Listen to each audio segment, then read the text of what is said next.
आपने चित्रकूट में आके चारों धाम सुना होगा। चारों धाम में एक ये धाम है, इस धाम का नाम फटक शिला है। जब भगवान श्री राम जी का 14 वर्ष का वनवास हुआ, 14 साल का वनवास हुआ, तो 11.5 वर्ष की अवधि जो है, समय जो है, परमात्मा ने यहाँ बिताया चित्रकूट में। 11.5 वर्ष का समय यहाँ बिताया। एक दिन का ऐसा समय आया कि इसी स्थान पर परमात्मा बैठे हुए थे और अपनी भार्या, अपनी पत्नी मातेश्वरी जानकी का जंगल के पुष्पों के द्वारा हार बना करके और उनका सुंदर श्रृंगार कर रहे थे। क्या कर रहे थे? श्रृंगार कर रहे थे। रामचरितमानस पर प्रमाण है, एक बार क्यों कुसुम सुहाए, निज कर भूषण राम बनाए, सीतहि पहनाए प्रभु सादर, बैठे फटक शिला पर सुंदर। ये है वो फटक शिला। इसी जगह पर बैठ करके श्रृंगार कर रहे थे। इतने में हुआ क्या, इंद्र का पुत्र जयंत, इंद्र के पुत्र का क्या नाम है? जयंत।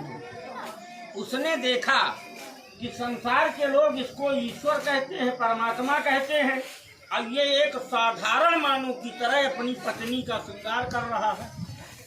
उसको विश्वास नहीं हुआ, तो उसने परीक्षा लेना शुरू किया। परीक्षा का विचार बनाया, तो रूप किसका बनाया उसने?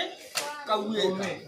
सुरपत सुत धर बायस भेषा, सठ चाहत रघुपत बल देखा। अब वो राम जी के बल को देख रहा है सठ। अब आया कौए का भेष बना करके, तो उसने किया क्या? सीता चरण चोंच अति भागा, अब मूढ़ मंद मत कारण कागा। मातेश्वरी जानकी के चरणों में उसने चोंच का प्रहार किया। जब चोंच का प्रहार किया तो स्थिति क्या बनी? चला रुधिर रघुनायक जाना, सींग बाण सायक संधाना।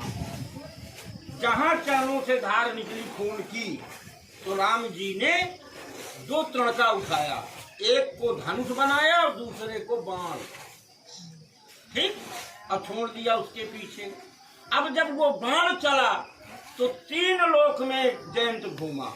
अपने पिता के पास भी गया, भगवान ब्रह्मधाम ब्रह्मा जी के पास गया, शंकर जी के पास कैलाश गया, परंतु काहू न बैठन कहा अब वही, और राख को सके राम कर द्रोही।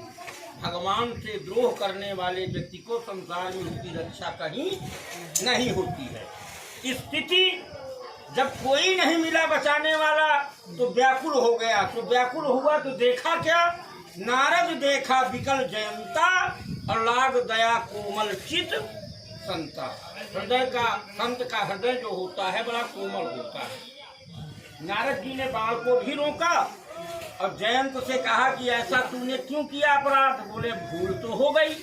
तो बोले त्रैलोक में रक्षा नहीं होगी। तो बोले फिर क्या करूं? बोले वही जाओ। तो बोले मैं वहां जाऊंगा तो मुझको मार देंगे, क्योंकि मैंने इतना बड़ा अपराध किया है। तो नारद जी ने कहा कि नहीं, जब उनकी शरण में चले जाओगे तो वो मृत्यु दंड नहीं देंगे। तो जयंत को पुनः वापस आना पड़ा, और आकर के इसी स्थान पर परमात्मा ने जयंत की एक आंख फोड़ दी। एक नयन कर सजा भवानी। तो जिस बच्चे ने वहां पैर रख दिया था, बाजी नहीं होगा बेटा, ये वाला वो देखिए जयंत की आंख है। ये जो आप सामने देख रहे हैं, परम पिता परमात्मा मर्यादा पुरुषोत्तम प्रभु श्री राम जी का चरण चिन्ह, देखिए ना, चरण चिन्ह। ये घुटना है और ये घुटना है, ये अंगूठा है। ऐसा देख करके बाण छोड़ा। ये वही स्थान है प्राचीन। यहाँ पर कोई कुदरत की कारीगरी नहीं है। ये अनादकालीन शिला है। इसी की पूजा की जाती है, इसी का दर्शन किया जाता है। ये उसी वक्त का है। त्रेता के चतुर्थ चरण की ये शिला है, जिस पर भगवान ने बैठ करके मातेश्वरी जानकी का श्रृंगार किया। वही शिला है। जो ऐसा पत्थर सारे चित्रकूट में नहीं, आपको कहीं भी नहीं मिल सकता है।